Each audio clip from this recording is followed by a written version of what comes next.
Imagine waking up tomorrow, and everything you know is gone. No hospitals, no clean water, no law to protect you, no way to know if you'll eat today or ever again. That's not a dystopian movie. That's Tuesday.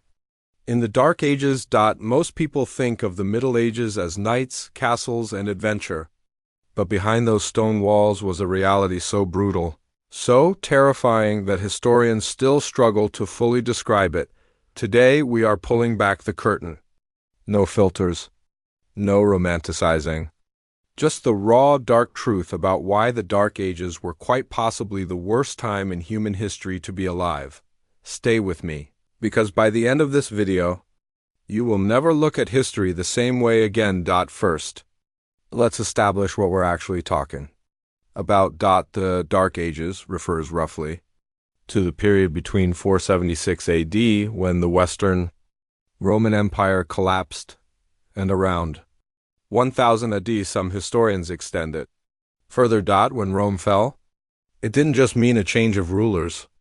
It meant the collapse of an entire civilization, roads that connected continents, abandoned aqueducts that delivered clean water, crumbling legal systems that maintained order, dissolved libraries filled with centuries of knowledge, burned or lost forever. In a single generation, Europe went from a structured, interconnected world to isolated, terrified communities scattered across a dark continent. And into that vacuum of power, suffering rushed in like a flood. Let's talk about death, because in the Dark Ages, it was your closest neighbor. The average life expectancy hovered around 35 years. And that's being generous. Childhood was the most dangerous game. Nearly half of all children died before their 5th birthday. Not from rare diseases, from basic infections. A cut on your foot could kill you. A fever could take you in days. Childbirth was one of the leading causes of death for women. And then came the plagues. The Plague of Justinian in 541 AD swept through Europe and the Mediterranean and wiped out an estimated 25 to 50 million people. That was nearly half the known world's population at the time. Bodies piled in the streets. Towns emptied overnight. Entire family lines erased, and the terrifying part? People had absolutely no idea why it was happening. No germ theory. No medicine. No understanding of contagion. Some believed it was punishment from God. Others blamed foreigners. And so fear turned into violence, making everything even worse. If disease didn't get you, hunger was always waiting. Agriculture in the Dark Ages was painfully primitive. Farmers used simple wooden tools to work land that was barely productive. There were no advanced crop rotation systems, no irrigation, no storage technology to preserve food through winter. One bad harvest, and entire villages starved, and bad harvests were not rare. They were almost routine.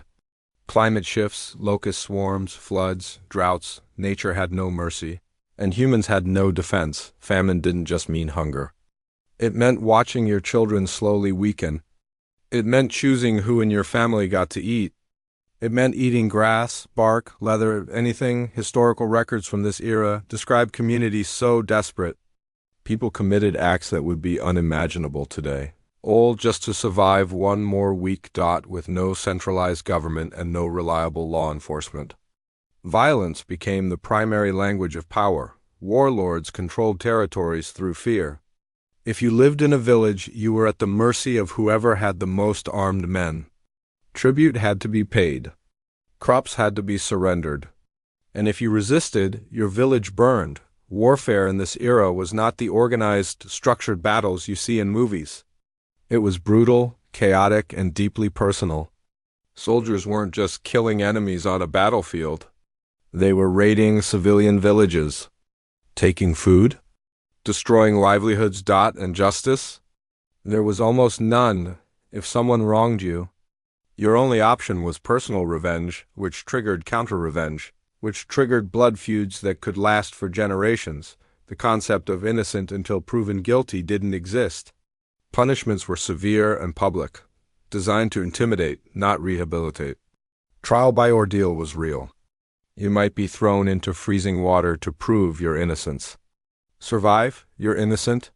Drown? Well, God has spoken. Here's something that doesn't get talked about enough. When Rome collapsed, it didn't just destroy physical infrastructure, it destroyed intellectual infrastructure. The literacy rate across Europe plummeted dramatically.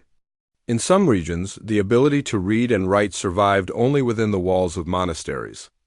Entire generations grew up with no access to education, no understanding of science, no maps of the world around them, knowledge that the ancient Greeks and Romans had built over centuries. Mathematics, medicine, engineering, philosophy was either lost or locked away, inaccessible to ordinary people. This meant that superstition filled the gap that science left behind. Illness was demonic possession.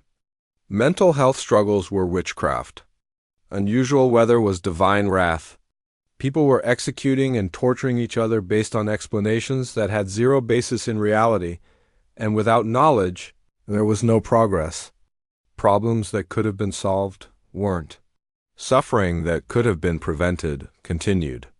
Generation after generation, century after century, let's talk about what life actually looked like day to day if you were lucky enough to survive childhood. Here's what your life probably looked like. You were a peasant. That was the reality for roughly 90% of the population. You worked land that you didn't own. You gave a significant portion of everything. You produced to a lord who offered you protection. In return, protection mostly from threats that he himself created. You lived in a one-room structure with dirt floors, shared with your animals in winter for warmth. Sanitation was non-existent. You bathed rarely. Your teeth rotted young. Your back was broken by labor before you reached middle age. If you reached middle age, you had no rights in any modern sense of the word. No freedom of movement. No freedom of speech. Your entire existence was defined by the circumstances of your birth, and there was virtually no way to change them. You lived, you worked, you suffered, and you died often before 40, and the cycle continued. Now, to be fair, the Dark Ages were not entirely without light. Monasteries preserved some knowledge. Islamic scholars in the Middle East kept science and philosophy alive during Europe's darkest period. Trade routes still existed, and with them came cultural exchange. There were moments of beauty, illuminated manuscripts, early architecture, oral traditions of storytelling that kept communities connected. And the human spirit, as it always does, found ways to endure. But here's the honest truth. For the average person living through this era, those moments of light were distant and largely inaccessible. The beauty of this age was reserved for the powerful. The suffering was universal. So why does any of this matter today? Because history is not just a story. It is a mirror. When we look at the Dark Ages, we see what happens when institutions collapse, when knowledge is suppressed, when fear drives decision-making, when power is concentrated in the hands of a few, with no accountability. We also see something remarkable: the resilience of human beings. People survived centuries of unimaginable hardship and still built families, communities, and eventually a path toward a better world. The Dark Ages ended. Slowly, painfully, but they ended, and that should remind us, no darkness, no matter how deep, lasts forever. If you found this video valuable, share it with someone who loves history. And let me know in the comments, what era of history do you think was the most difficult to live through? I'll see you in the next one.